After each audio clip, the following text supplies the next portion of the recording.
नमस्कार बच्चों, मैं डॉक्टर स्वाति नाकिल और आप देख रहे हो हिंदी भाषा ज्ञान। मेरे इस यूट्यूब चैनल में आप सभी बच्चों का सहर्ष स्वागत है। पिछली क्लास में हमने अद्भुत रस तथा शांत रस के बारे में जानकारी देखी। आज हम वात्सल्य रस तथा भक्ति रस के बारे में जानकारी लेने वाले हैं। सबसे पहले हम वात्सल्य रस के बारे में जानकारी देखेंगे कि वात्सल्य रस क्या है, उसका स्थायी भाव क्या है।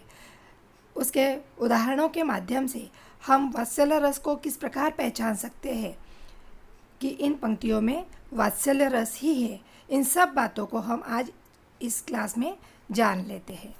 अब वात्सल्य रस यानी क्या कि जब हम काव्य में किसी की बाल लीलाओं का या किसी के बचपन का वर्णन वहाँ पर हमें दिखाई देता है तो वहाँ पर कौन सा रस होता है?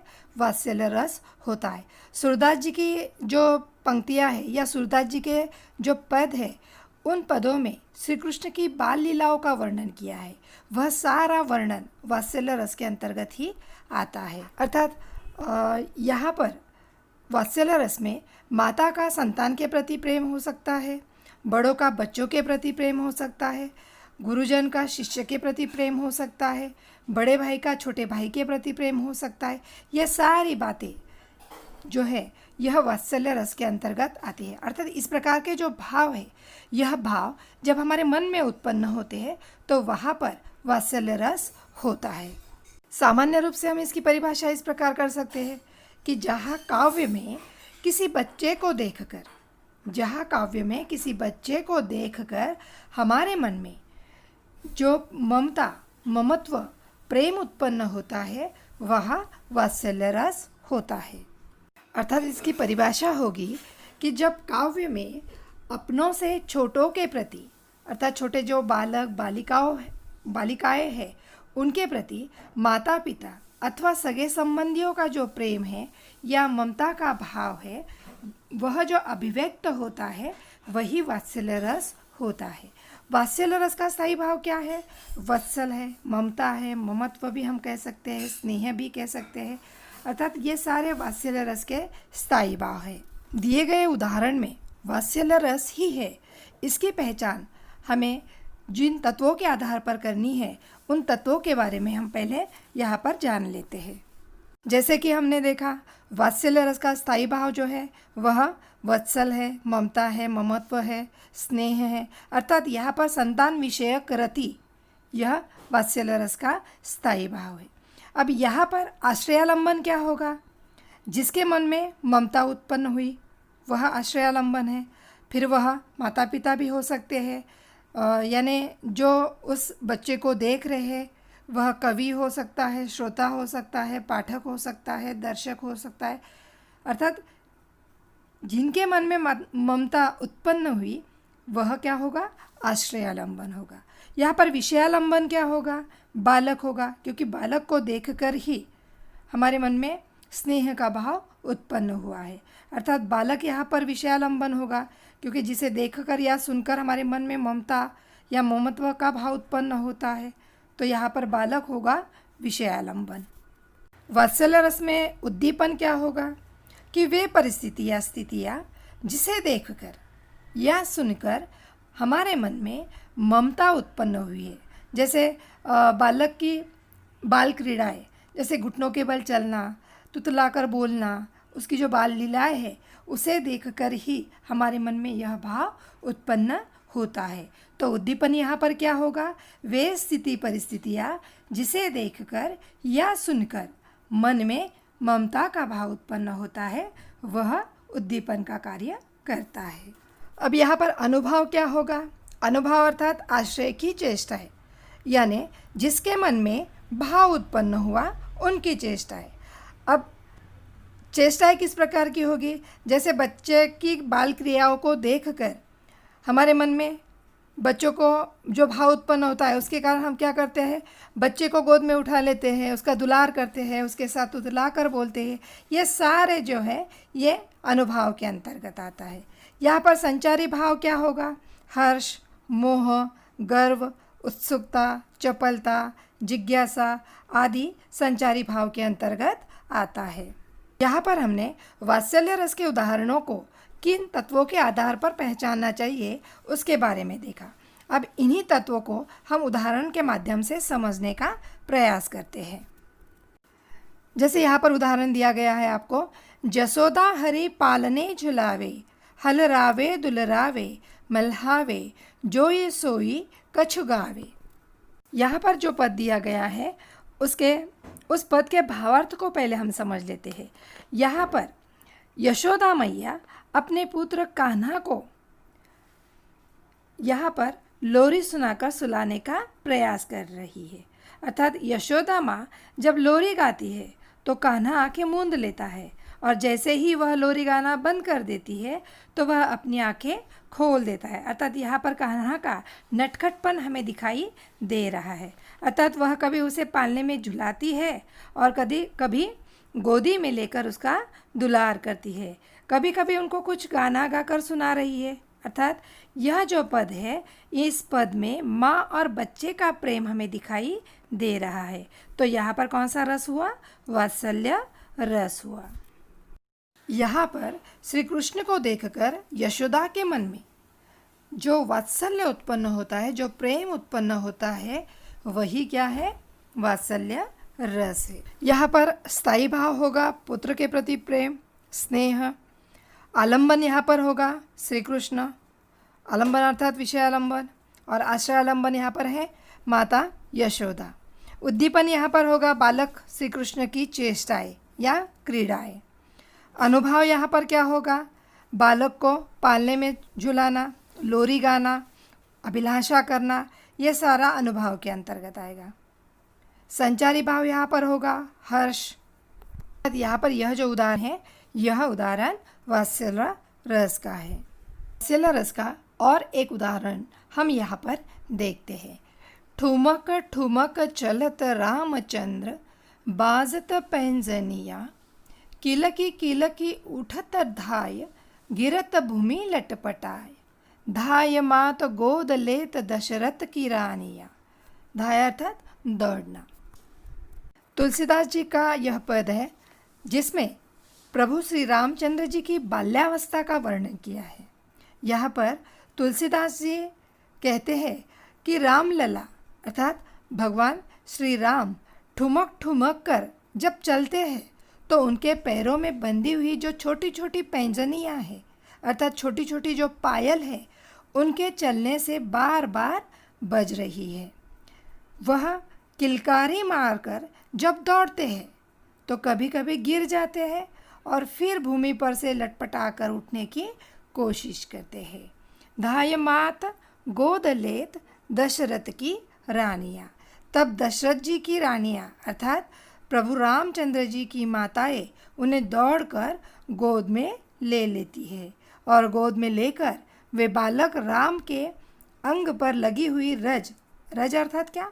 धूल के कण, उन्हें अपने आंचल से झाड़ लेती है और फिर उन्हें तरह तरह से दुलार करती है। माताएं उनसे कोमल स्वर में बात करते हुए और अपने राम लला पर अपना तन मन धन अर्थात सब कुछ न्यौछावर कर देती है। अर्थात इन पंक्तियों में भी वात्सल्य रस यहाँ पर हमें दिखाई देता है। एक उदाहरण हम यहाँ पर देख लेते हैं। सुत मुख देखी जसोदा फुली, सुत मुख देखी जशोदा फुली, हर्षति देख दूध की दंतिया, प्रेम मगन तन की सुधि भूली। अर्थात यहाँ पर भगवान श्री कृष्ण के मुख में आई जो दूध के दांत है, उन्हें देखकर माता यशोदा खुशी से फूली नहीं समाती। इसका वर्णन इन पंक्तियों में किया गया है। यह भी वात्सल्य रस का ही उदाहरण है। जैसे कि मैंने कहा, सूरदास जी के जो पद है श्री कृष्ण की बाल लीलाओं पर आधारित, वह सारे वात्सल्य रस के अंतर्गत ही आते हैं। उसी में का एक पद है, मैया मैं नहीं माखन खायो, मैया मैं नहीं माखन खायो, भोर भय गैयन के पीछे, मधुबन मोही पठायो, मैया मैं नहीं माखन खायो। यह भी वात्सल्य रस का ही उदाहरण है, क्योंकि यहाँ पर श्री कृष्ण की बाल लीलाओं का वर्णन किया गया है। ठीक है, तो अब हम आखिरी जो रस है भक्ति रस, उसके बारे में जानते हैं। भक्ति रस भक्ति रस में क्या होगा कि जहाँ पर ईश्वर की भक्ति की जाए या ईश्वर का गुणगान किया जाए वहाँ पर भक्ति रस होता है। अर्थात अपने आराध्य ईश्वर के गुणों को सुनकर जब मनुष्य भाव विभोर हो जाता है तो उसके मन में जिस आनंद की अनुभूति होती है उसे ईश्वर के प्रति प्रेम या अनुराग कहते हैं। यह जो प्रेम है ईश्वर के प्रति, यह जो प्रेम है, यह जो अनुराग है, यह जब भक्ति रस में परिणित हो जाता है तो वहाँ पर भक्ति रस होता है। अर्थात इसकी यहाँ पर परिभाषा क्या होगी कि जब किसी काव्य को पढ़कर, सुनकर या किसी घटना को देखकर मन में भक्ति का भाव आ जाए वह भक्ति रस संचरण होता है। अर्थात यहाँ इस रस का संबंध जो है वह ईश्वर के प्रति प्रेम व भक्ति भावना से है। भक्त के मन में वह प्रेम, वह रति है जिसे हम देवरति कहते हैं।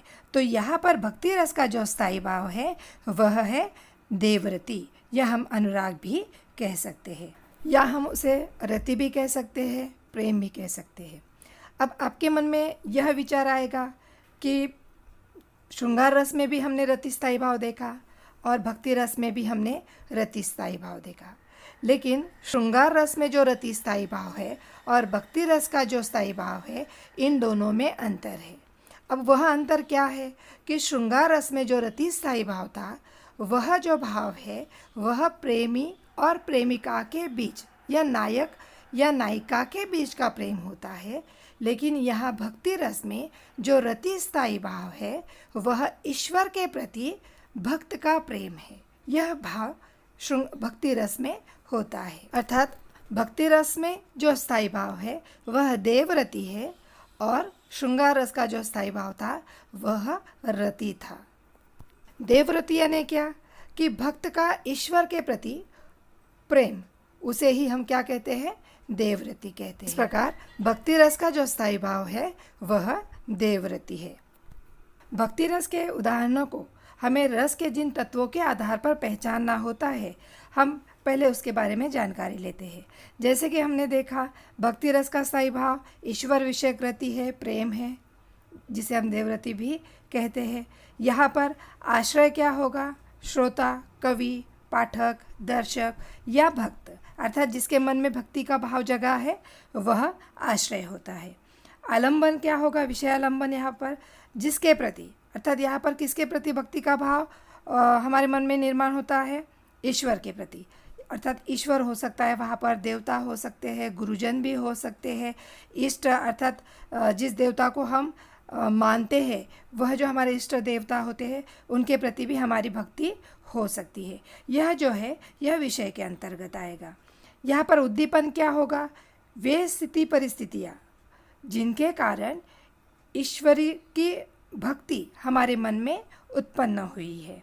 अर्थात यहाँ पर उद्दीपन होगा ईश्वर का वह रूप या ईश्वरीय ज्ञान, संतों के वचन भी हो सकते हैं, मंदिर भी हो सकता है, भजन कीर्तन भी हो सकता है, पूजन भी हो सकता है, ये सारा उद्दीपन के अंतर्गत आता है। अब यहाँ पर अनुभाव क्या होगा, अनुभाव अर्थात आश्रय की चेष्टा है।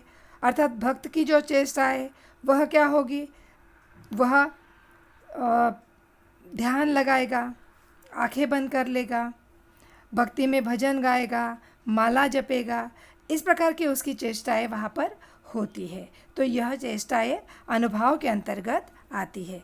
यहाँ पर संचारी भाव क्या होगा, हर्ष, भगवान का नामस्मरण करते हुए या भगवान का स्मरण करते हुए ध्यान लगाते हुए उसे खुशी का भाव उत्पन्न होगा। अर्थात हर्ष भी उस यहाँ पर हो सकता है, स्मरण होगा, दैन्य होगा, दीनता, क्षमा है, दया है, ये सारा संचारी भाव के अंतर्गत आता है। तो अर्थात यह जो रस के तत्व है, स्थायी भाव, आश्रय, विषय, उद्दीपन, अनुभाव और संचारी भाव, इन सब के आधार पर, इन सब तत्वों के आधार पर आप भक्ति रस उदाहरण को आसानी से पहचान सकते हो। ठीक है, भक्ति रस का उदाहरण हम यहाँ पर देखते हैं और उस उदाहरण को रस के इन तत्वों के आधार पर समझने का प्रयास करते हैं। उदाहरण यहाँ पर इस प्रकार का है, मैं तो सावरे के संग राजी, मैं तो सावरे के संग राजी, साज श्रृंगार, बांधी पग घुंघरण, लोक लाज तजी नाची। गई कुमति लई साधु की संगति, भगति रूप भई साची। जैसे कि हमने देखा, भक्ति रस का स्थायी भाव ईश्वर विषयक रति है, प्रेम है। यहाँ पर इस उदाहरण में आश्रय कौन होगा? मीराबाई होगी, क्योंकि मीरा के मन में श्री कृष्ण के प्रति भक्ति उत्पन्न हुई है, प्रेम उत्पन्न हुआ है, अर्थात यहाँ पर आश्रय मीराबाई होगी। आलंबन यहाँ पर क्या होगा? श्री कृष्ण होगा, क्योंकि श्री कृष्ण के प्रति मीरा के मन में यहाँ पर भक्ति भाव उत्पन्न हुआ है। अनुभव यहाँ पर होगा श्रृंगार, क्योंकि मीरा ने श्रृंगार वहाँ पर किया है। उद्दीपन यहाँ पर क्या होगा? ईश्वर का मनमोहक रूप और साधुओं की संगति, क्योंकि साधुओं की संगति में बैठकर ही वह ईश्वर का गुणगान कर रही है। यह यहाँ पर उद्दीपन हुआ। संचारी भाव के अंतर्गत यहाँ पर क्या आएगा? हर्ष, सुख, क्योंकि मीरा श्री कृष्ण की भक्ति में सुख की अनुभूति कर रही है, अर्थात यहाँ पर संचारी भाव के अंतर्गत सुख आएगा, हर्ष आएगा और निर्वेद आएगा। यहाँ पर कौन सा रस हुआ? भक्ति रस हुआ। यहाँ पर भक्ति रस का और एक उदाहरण हम देख लेते हैं। चरण कमल बंद्यो हरिराई, जारी कृपा पंगु गिरि लंघे, अंधे को सब कुछ दर्शाई। अर्थात यहाँ पर सूरदास जी का अपने आराध्य श्री कृष्ण के प्रति अनन्य प्रेम प्रकट हुआ है। उनके मतानुसार यदि ईश्वर की कृपा हो तो पंगु व्यक्ति भी पर्वत को लांघ सकता है और अंधा व्यक्ति भी सब कुछ देख सकता है। आपको पता होगा कि सूरदास स्वयं अंधे थे, वे देख नहीं पाते थे, लेकिन उन्होंने श्री कृष्ण की बाल लीलाओं की इतनी अच्छी अच्छी रचनाएं की है। वे श्री कृष्ण के अनन्य भक्त थे और उस भक्ति के कारण ही सूरदास जी श्री कृष्ण के उस रूप को देख पाते थे और उसी रूप को देखकर उन्होंने अच्छी अच्छी रचनाएं यहाँ पर की है। आज की क्लास में हमने वात्सल्य रस तथा भक्ति रस के बारे में जानकारी ली, उसके उदाहरण हमने यहाँ पर देखे। एक बार उसे हम रिवाइज कर लेते हैं। वात्सल्य रस अर्थात क्या? कि जिस काव्य में आपको बच्चे को देखकर हमारे मन में जो ममता का भाव उत्पन्न होता है वह वात्सल्य रस होता है, और इसका स्थायी भाव है संतान विषयक रति या ममता। भक्ति रस में हमने क्या देखा कि जहाँ पर किसी घटना को देखकर मन में भक्ति का भाव आ जाए वहाँ पर भक्ति रस होता है। इसका स्थायी भाव है रति या अनुराग, जिसे हम देवरति भी कहते हैं। तो बच्चों, हमने अब तक की पूरी 8 क्लास में रस के 11 भेद को पढ़ा है। आशा करती हूँ आपको पूरे 11 भेद समझ आए होंगे। बच्चों, परीक्षा में आपको केवल रस के उदाहरण दिए जाएंगे और उन उदाहरणों को पढ़कर आपको पहचानना है कि वह उदाहरण किस रस का है और रस किस प्रकार पहचाना जाता है। यह मैंने आपको इन पूरी क्लास में रस के तत्वों के आधार पर पहचानना बताया है। यदि आप रस के तत्व आत्मसात कर लेते हो और उसे समझ लेते हो तो आप उन तत्वों के आधार पर आसानी से उदाहरणों में दिए गए रस को पहचान सकते हो। इसलिए आप अलग अलग उदाहरणों को लेकर उन्हें रस के तत्वों के आधार पर समझने का प्रयास करते रहे, क्योंकि यह जो उदाहरण आपको दिए गए हैं वही उदाहरण आपको परीक्षा में पूछे जाएंगे ऐसा जरूरी नहीं है।